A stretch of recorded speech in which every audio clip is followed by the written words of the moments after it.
Hello guys, welcome back to my YouTube channel. This is Barkha Sahni. तो मैं आ गई हूँ एक नई वीडियो के साथ। तो आज की वीडियो होने वाली है फॉर क्लास 12th, और क्लास 12th के लिए आज मैं लेके आई हूँ मैक्रो इकोनॉमिक्स में नेशनल इनकम के नोट्स। और बहुत सारे बच्चे भी बोल रहे थे बहुत टाइम से 1 to 4 चैप्टर के नोट्स दे दो, नेशनल इनकम के नोट्स दे दो। तो मैंने आज अपलोड कर ही दिए हैं फाइनली।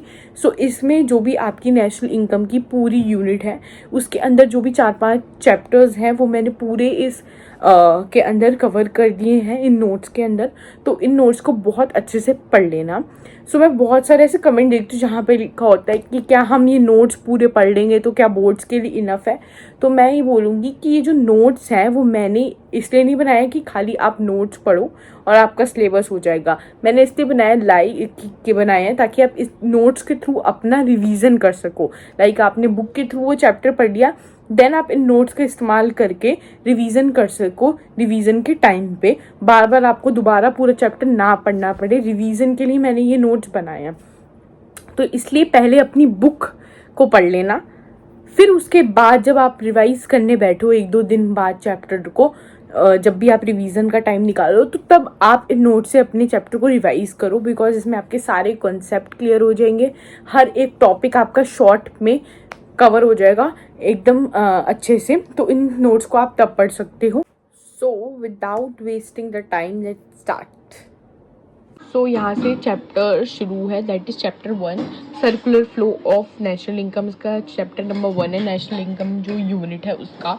उसमें उसका इंट्रोडक्शन, सर्कुलर फ्लो का क्या मीनिंग होता है, कितने टाइप के फेजेस होते हैं, स्टॉक फ्लो मोस्ट इंपॉर्टेंट है क्योंकि कभी कभी कोई स्टेटमेंट दे देते हैं बताओ ये स्टॉक कॉन्सेप्ट है या फ्लो कॉन्सेप्ट है। टाइप्स ऑफ ये इंपॉर्टेंट है, रियल फ्लो, मनी फ्लो आपको पता होना चाहिए। अगर आपके पेपर में क्वेश्चन आता है तो आप ये डायग्राम जरूर बना के आना, real flow and money flow में, ठीक है। देन हमारा आता है 4 सेक्टर्स ऑफ इकोनॉमी। हमें पता होनी चाहिए कि कौन से 4 सेक्टर है। फिर अजम्पशंस आते हैं। क्वेश्चन आए कि circular flow of the income को एक्सप्लेन करो, तो आप ये पूरा डायग्राम बना के आओगे। और फिर basic concept of macro economics में डोमेस्टिक टेरिटरी के अंदर वाली जो टॉपिक है उसमें हमें ये चीज़ देखनी है कि कौन सी चीज़ डोमेस्टिक टेरिटरी के अंदर आती है और कौन सी नहीं आती, वो आप पढ़ लो। फिर उसके बाद ऐसे स्टेटमेंट क्वेश्चन आ गया कि इंडियन कंपनी इन लंदन ये डोमेस्टिक टेरिटरी में इंक्लूड होगी कि नहीं। अब इंडिया की कोई कंपनी लंदन में है तो उससे उसका इंडिया में कोई रिलेशन नहीं है, तो हम इसमें लिख देंगे नो, ठीक है। बट ऐसी चीज़ें जो इसमें लिखे इंक्लूड होगी वो चीज़ में आप यस लिख दोगे, okay.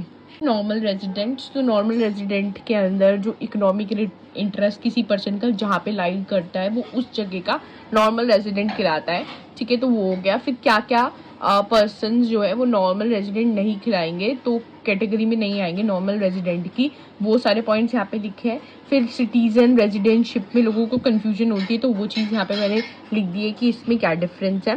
Then factor income and transfer income के बीच में difference, final goods intermediate goods के बीच में डिफरेंस हो गया। फाइनल गुड्स 2 तरीके के होते हैं, consumption good, capital goods. Consumption goods भी अंदर 4 तरीके के होते हैं। तो ये सारी चीज़ें आप पढ़ लेना, ईजी है, आसानी से हो जाएगी। फिर यहाँ पे gross investment, net investment, depreciation क्या होता है, डेप्रीसिएशन रिजर्व फंड क्या होता है, ये बहुत इंपॉर्टेंट चीज़ें हैं। डेप्रीसिएशन को कंजप्शन ऑफ फिक्स्ड कैपिटल भी बोलते हैं, ये आपको पता होना चाहिए क्योंकि जो न्यूमेरिकल है उसमें आपका डेप्रीसिएशन से ज़्यादा लिखा होगा कंजप्शन ऑफ फिक्स्ड कैपिटल, तो आपको पता होना चाहिए डेप्रीसिएशन ही में न्यूमेरिकल में दे रखा है। ग्रॉस इन्वेस्टमेंट, नेट इन्वेस्टमेंट का आपको फॉर्मूला पता होना चाहिए क्योंकि अभी आगे न्यूमेरिकल्स में ये यूज़ होने वाला है। तो ये जो सारे मैंने यहाँ पे फॉर्मूले लिखे हैं ये आपके आगे न्यूमेरिकल्स में यूज़ होना है, जैसे NIT का, ठीक है, फैक्टर कॉस्ट का, मार्केट प्राइस का, NFIA का, तो सब कुछ ये कहाँ पे यूज़ होंगे, आपके न्यूमेरिकल में यूज़ होंगे। डेप्रीसिएशन, कैपिटल लॉस में डिफरेंस यू शुड नो। अब चैप्टर 3 में ऐसा कुछ नहीं है, पहले आपको चैप्टर 3 में मैंने लिख दिया कि कौन कौन से आपके एग्रीगेट्स हैं। इसमें से आपके 4 डोमेस्टिक है, 4 नेशनल है, आपको पता है। और यहाँ पे डोमेस्टिक इनकम, नेशनल इनकम में मैंने डिफरेंस लिख दिया है, आपको पता हो।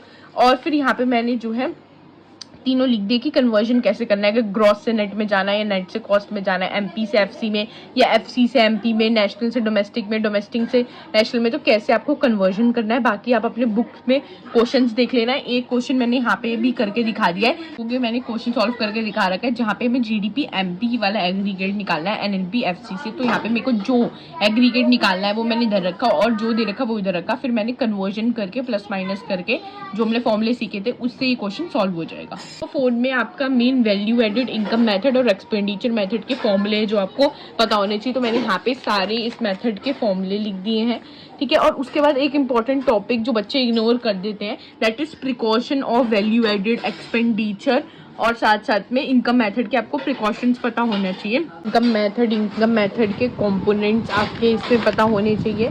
फिर यहाँ पे इनकम मेथड का फॉर्मूला मैंने बड़ा सा, तो मैंने एक हॉरिजॉन्टल में यहाँ पे इसको लिख दिया है। तो ये फॉर्मूला पढ़ लेना। इसके फॉर्मूले की इस जो हेडिंग है उसके अंदर क्या क्या आता है, ऑपरेटिंग सरप्लस के अंदर क्या आता है, मिक्स्ड इनकम के अंदर ऐसा कुछ नहीं आता, वो सिंपली आपको दे रखा होगा।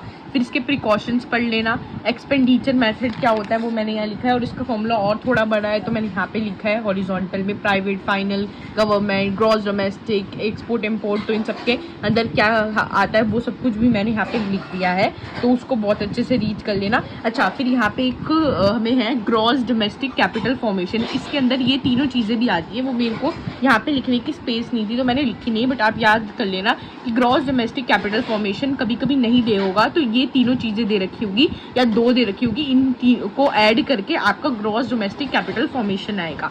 फिर प्रिकॉशंस क्या है एक्सपेंडिचर मेथड के, वो आप पढ़ लेना। That's all. एंड गाइज, अगर आपको मेरी ये वीडियो पसंद आई है तो प्लीज़ इस वीडियो को लाइक कर देना और मेरे चैनल को सब्सक्राइब कर देना, so that I can achieve 1K subscribers very soon. और आपको साथ साथ में ऐसी यूज़फुल वीडियो सबसे पहले नोटिफिकेशन में मिले, तो नोटिफिकेशन भी ऑन कर देना। Thank you so much.